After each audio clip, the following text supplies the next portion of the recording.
Hey, what's up, everybody? I'm StarofWisdom.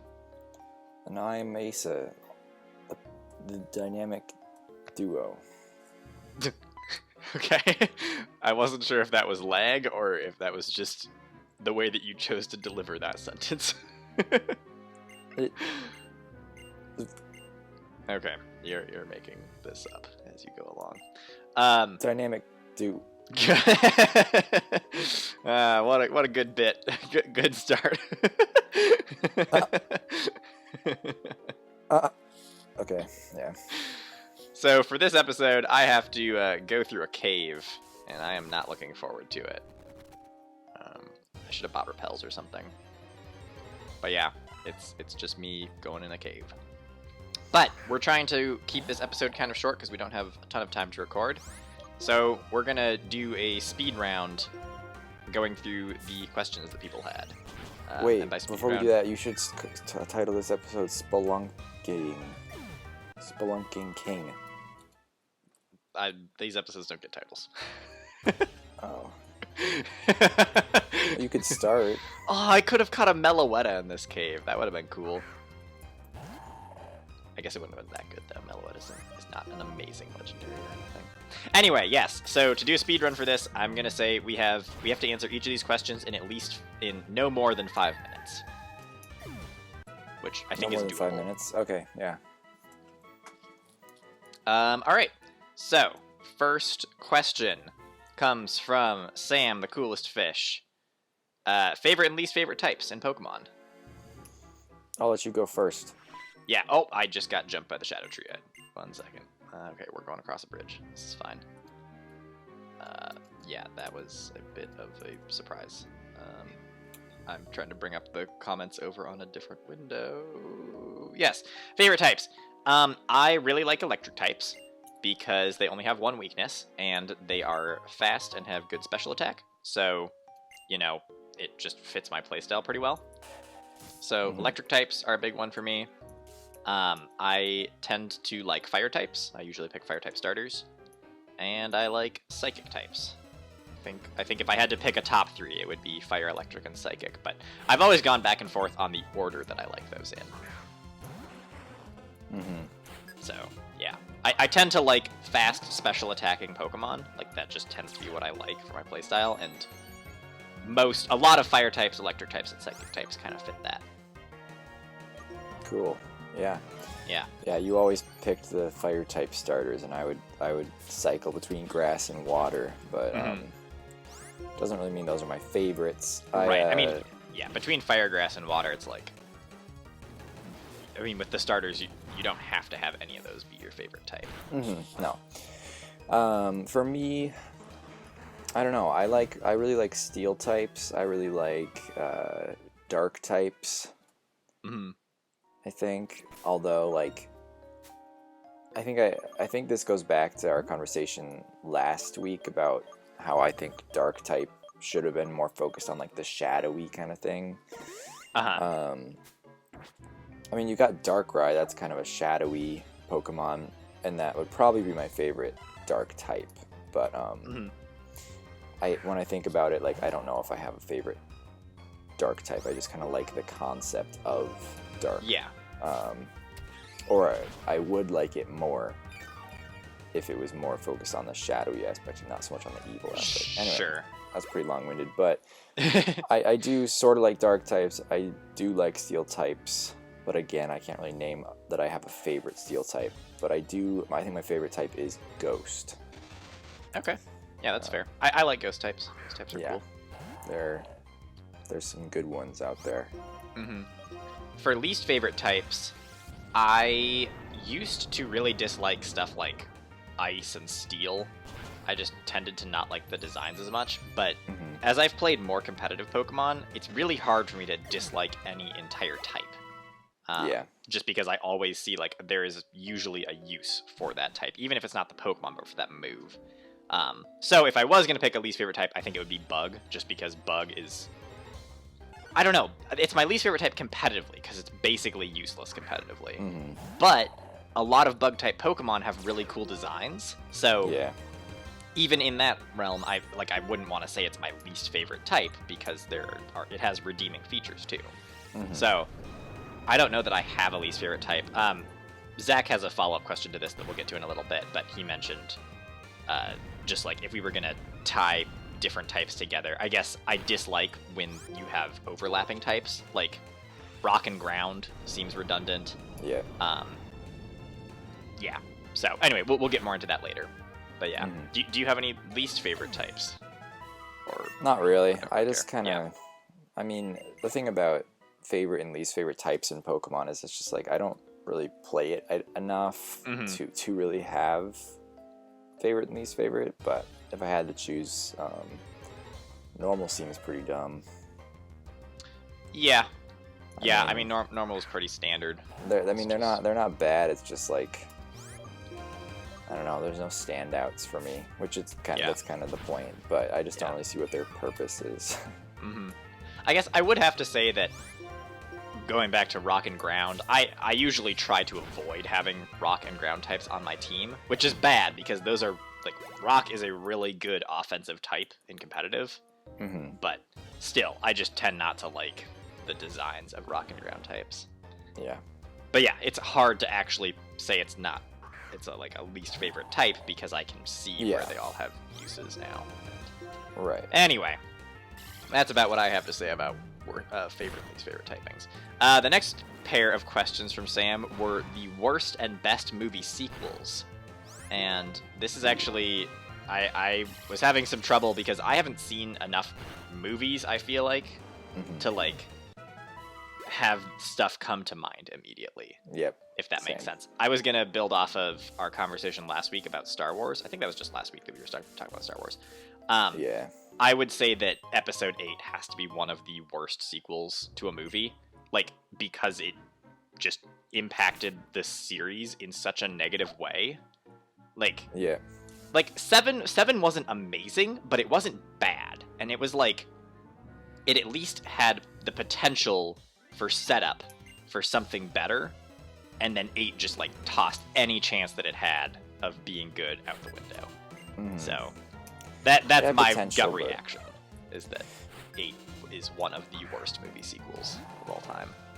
Yeah, I would agree, and I also haven't seen enough movies to like know like, oh, this sequel, they shouldn't have made this sequel. And the only thing that does come to mind is Star Wars, so I'm kind of gonna say the same thing. Except instead of 8, I'm gonna say just the whole entire sequel trilogy, because it just didn't need to happen, and it negatively impacted when you take them as a whole. It just didn't need to happen, and B was bad. So I mean, again, I still think that the sequel trilogy had potential, which is why I'm not. They squandered that potential really fast. Yeah, they messed it up. So anyway, that's worse for me. Best, I'd have to think about, like, what's a movie that I'm really glad they made another one. Right. So thinking of best movie sequels, I mean, again, we also just talked about Lord of the Rings recently because we've been watching that. Lord of the Rings, they don't even feel like sequels. Like, they're just paced so well that, like, it's just it's a complete story broken into 3 parts, and like, I don't know. Lord of the Rings is just executed so incredibly well. It's kind of it feels like cheating to say that one of the Lord of the Rings sequels is the best movie sequel. Exactly. Yeah. I mean, Lord of the Rings just is. It's almost too good to really be like considered in a, like, comparison list, because nothing's gonna hold a candle to it in terms of just how well they did everything. It's pretty astounding. But and the other thing is like, I don't really feel if I can say. I feel like if I have to list a best movie sequel, it's got to be an original and not an adaptation, because like there weren't 3 books. Of course, there were like 6 or whatever in the Lord of the Rings, but there were gonna be multiple movies. So it's like exactly. I feel like the best movie, and also I think one thing that I noticed was that the 6 books in Lord of the Rings, they did get paired together and released in pairs. So like, Fellowship of the Ring is book 1 and book 2. And I realized as we were watching the extended editions that actually works to split it back out into like 6 discs by splitting each of the movies into 2 parts. Like that actually more closely mirrors the way that the books develop, which is kind of cool. But yeah, no, I agree. Lord of the Rings doesn't really count. And then also, yeah, I just can't think of any movie sequels that particularly stand out to me as being like, oh yeah, this was the best one ever. I just haven't seen enough movies to have anything come to mind. Right. I'm just trying to think of like. I think for something to be the best movie sequel, it has to be better than the original. Or just like add on to it in a really good way. Yeah. And I don't know that there are very many sequels that are actually better than the original film. No, because I mean that's the thing, especially in recent years with sequels, it's just like they're like, more often than not made primarily and solely for monetary reasons. You're right. They're like, well, we know people liked the first one, so they're going to at least give this one a try, so it doesn't matter how good it is. Yeah. And that's a problem, but that's how it is. So with that in mind, for me, it's probably the Lego Movie 2. I haven't seen that. Yeah, we haven't seen the Lego Movie 2. But see, here's the thing. There is for sure a movie that I remember saying, this was better than the original, but I can't remember what movie that was. But if I hear someone say it, people in the comments, tell us what the best movie sequels are in your opinion, and I'm sure that some of them I will agree with. But off the top of my head, I'm just bad at thinking of them. Oh, this matchup. I want to watch more movies to know more, but yeah. Like I feel like any movie series that I'm calling to mind, like The Matrix, like I'm pretty sure I've only seen the first one, but from what I've heard, like people don't like the others, like the ones that followed compared to the first one. Yeah. I think so, and I was talking about this last time with episode 5, where a lot of people say that episode 5 is the best movie sequel of all time. A lot of people do say that. It's a good answer. I just disagree, personally. But again, that's because I haven't seen it recently.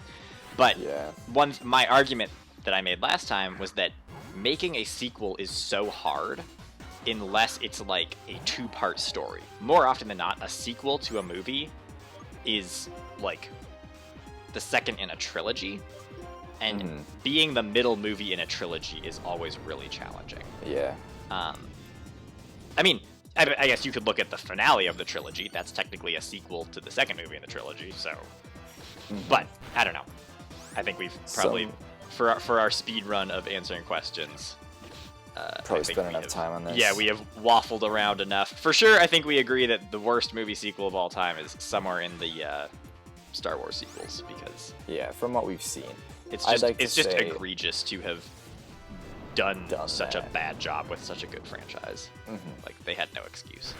So yeah, then we can move on. I just like to add one more thing. A couple movie sequels that I have my eye on that aren't really movie sequels, but I feel like I'm kind of categorizing them together. The old 1987, maybe it was in the 70s, but Dune. They made Dune, the movie from the novel, way back a long time ago, and they're remaking it now, and that's coming out soon, and I'm excited for that. I haven't seen the original, but I'd like to watch both, so I'm looking forward to that. I feel like that might be some people's answer as like a good remake or sequel. Right, but that's I was gonna compare. That's not a sequel. That's a remake. No, but I mean, I don't know. I feel like the thing it's not Dune 2. No, but here's the thing: is sequels I feel like are rare that aren't in a trilogy, like you said. Yeah. So you kind of have to like. I'm just extrapolating. I'm just saying like remakes and sequels are together because you kind of I don't know.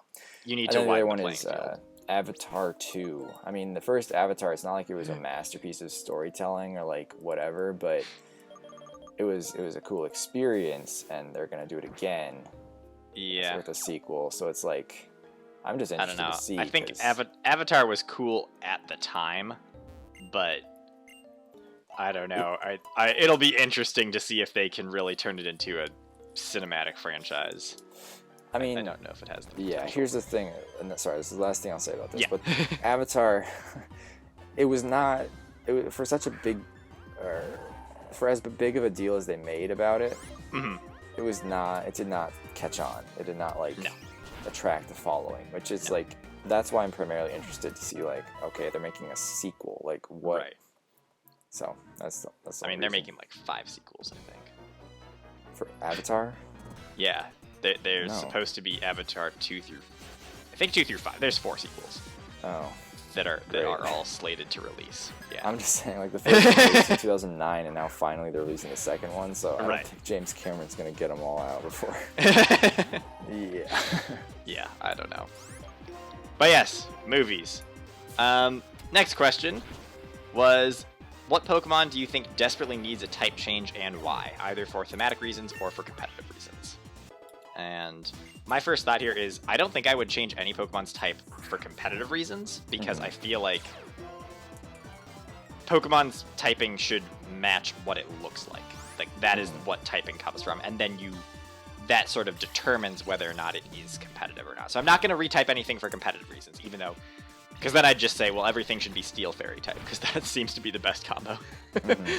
But for thematic reasons, I think the Pokemon that most need a type change, the example that Sam gave was Lugia, which I think is a good answer, being a Psychic Flying. I think that would be way better as, like, Psychic Water, because everyone thinks it's a Water type, and it really doesn't need to be a Flying type. Right.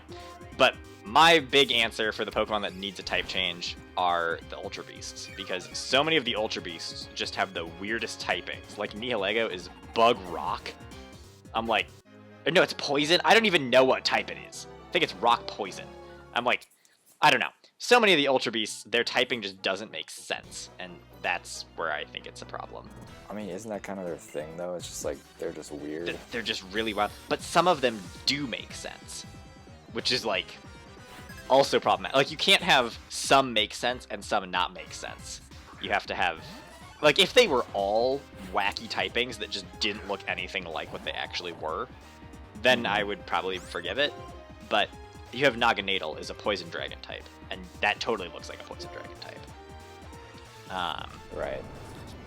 But yeah, some of the Ultra Beasts really needed a rethink on getting the typings right. And there's other Pokemon that I've complained about too, where the typings just, I don't understand why they gave it the typing that they did. And now, of course, off the top of my head, I can never think of it.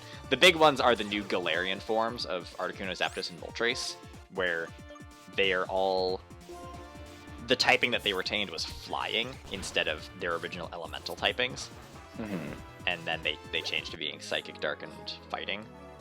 And that's really annoying to me. I wish they had gotten rid of the Flying typing and kept the old Elemental typings. And yeah.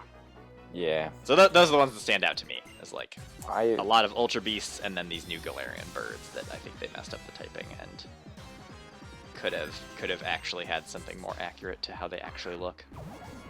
Yeah, that's a good answer. For me, it's just a lot of legendaries. Like Lugia for sure is one. Yep. Groudon, I think, should have fire somewhere in there. I mean, Primal Groudon is part fire. Yeah, but alright. But yeah, I guess maybe that would have made sense. Because yeah, I mean, Yeah. it is like, it's the land Volcano. Pokemon, so in some ways it makes sense for it to be pure ground, but I guess it is sort of related to Volcano. But then you have Heatran, which is really like the magma Pokemon. Yeah, I guess. So maybe Groudon's not the best example, but then like, isn't there, what's it called? I don't remember what their names are, but Solgaleo and Lunala from Sun and Moon. Yes, that's right. Those were the ones that really bothered me, that Solgaleo is weak to fire and Lunala is weak to dark. The Yeah. Sun Legendary is weak to fire. The Moon Yeah, Legendary is weak to dark. It seemed bad for that reason. It was just a weird decision on their part to make it that way. I mean, I feel like aside from that, I can't really think of any, but I mean, the legendaries are obviously stick out. Yeah. If they have a... Yeah, legendaries tend to be more memorable than Poor Pokemon. And then, yeah, if they don't match their typing, then it's very annoying. Oh, Because that's legendaries so annoying. specifically are supposed to, like, be representational of specific typings, you know? Mhm. And Right. so it's especially annoying when it doesn't match. So, yeah, those are, I think, good picks. Yeah, and I think that was everything that Sam had. So, yes. Thank you for your questions. Thanks for the questions. The next one from Zach is for me to talk about my twerking tale.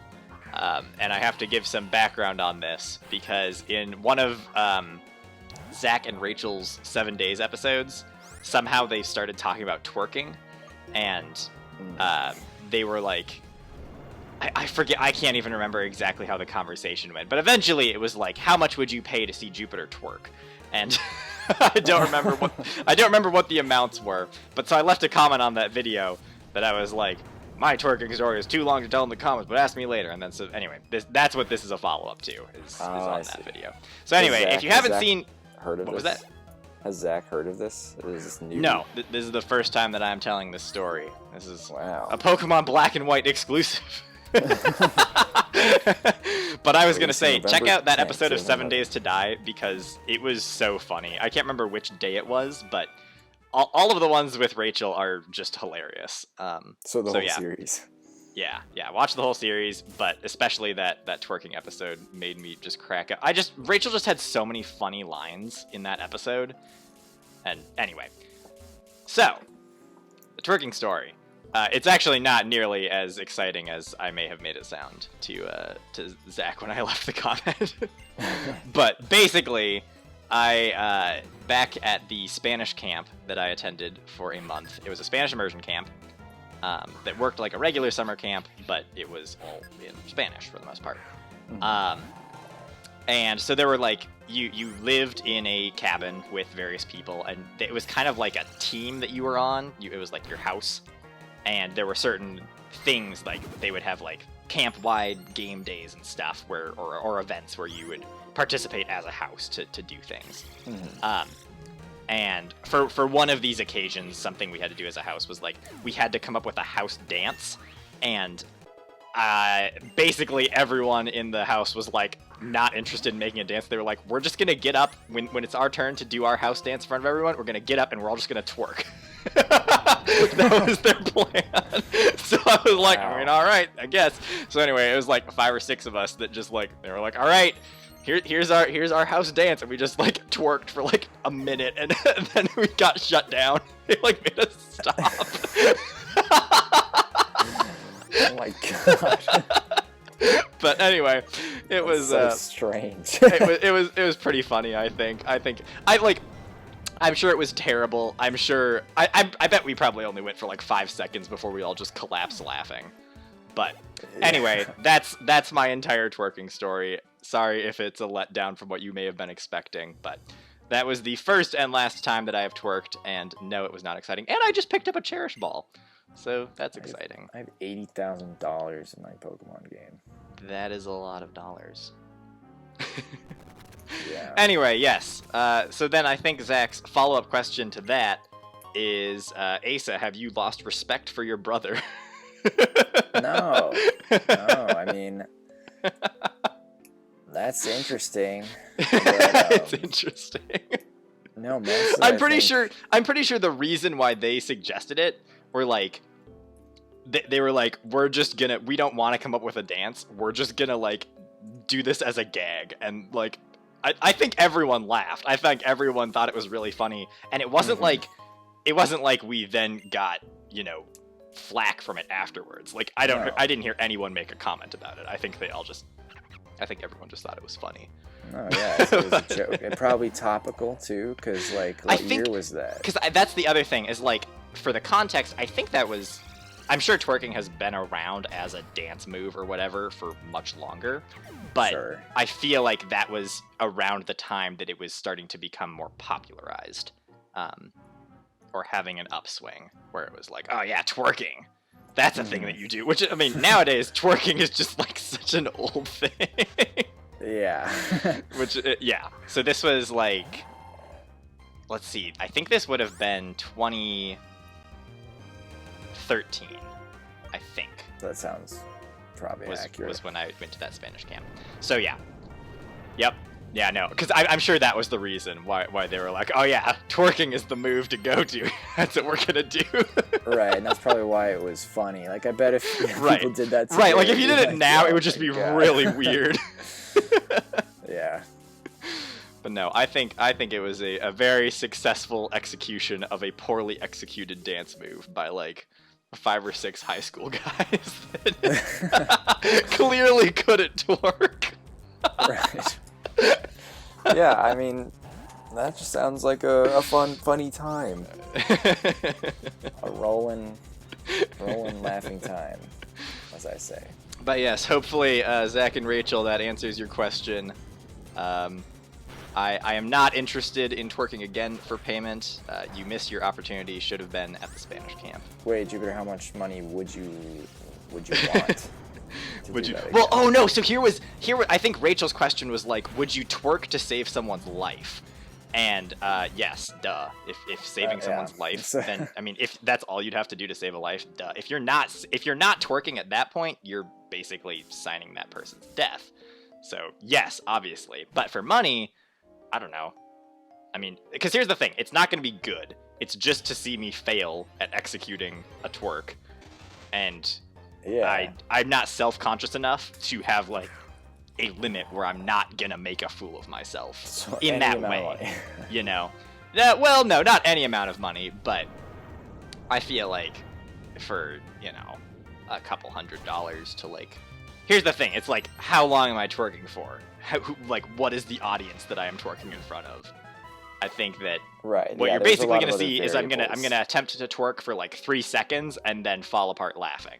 So to see me fail twerking for 3 seconds, yeah, I'll take a couple $100 for that. Sure. That seems fair. Well, there's your answer. 3 seconds of work for a couple $100. That's fine. This is gonna be a video someday. Yep, this is gonna now. Connor's gonna be like, all right, at this number of subscribers, we get the twerking video. But you gotta pay first. A couple hundred. You heard it here first. Right, exactly. It's on YouTube Premium. Only my premium subscribers. Only on YouTube Red. Oh my gosh! Wait. Anyway, this Excadrill has dry skin. Oh, that heals from water moves, right? It doesn't affect. Yeah, it takes extra damage from fire though. I don't know fire move. Yeah. Anyway, the last question from Zach that we will use to wrap up this episode is tying in with the questions from Sam. If you could redo the typings in Pokemon, even if it was just renaming them, what would the end result be? And his example was that ground and rock could be just mashed together into Earth type. I think that if we were gonna just straight up rename things without combining any together, I think that the obvious ones are to just have better translations from the Japanese for flying and dark. Flying and dark, yeah. To like, even though it doesn't sound as good to have a bird and evil type, it's more accurate to what they actually are, you know? So yeah. I would either want to rename those or remove. I mean, I just want to remove bird type. Like, bird type is particularly annoying to me. I don't like it. Yeah. So yeah, other types. I don't know that. I think ground and rock are the two that really seem like they should not be as distinct as they are. You could maybe make arguments for bug and grass being pretty similar too, but I think they do enough to like differentiate bug types being insectoid from grass types being plant-based that it's probably an okay distinction. Whereas ground and rock is just like, what even does that mean? That's not different really. Those are like basically the same thing. Yeah, I'd say just call it ground. Just put them all into ground. Yeah. Rather than calling it but earth. then if you remove a type like that, then you have an issue of like rock is super effective against flying, ground doesn't hit flying. So then which option do you go with? Right. Probably ground. Makes more sense for flying to avoid ground than rock to be super. Why is rock good against birds? Like, literally, that comes down to, like, if you chuck a rock at a bird, it probably dies. That's the basis for rock being super effective against flying. Well, I'm hearing the kill two birds with one stone kind of thing. I don't know This if that's is why we also have a rock saying type in being Japanese, super but effective. Yeah, it may not be. Anyway, yeah, that's pretty much what I have to say about typings that I would rename. I agree, pretty much ground and rock. Every other typing I think is pretty distinct. I'm trying to think through other things that might not, that might be kind of redundant.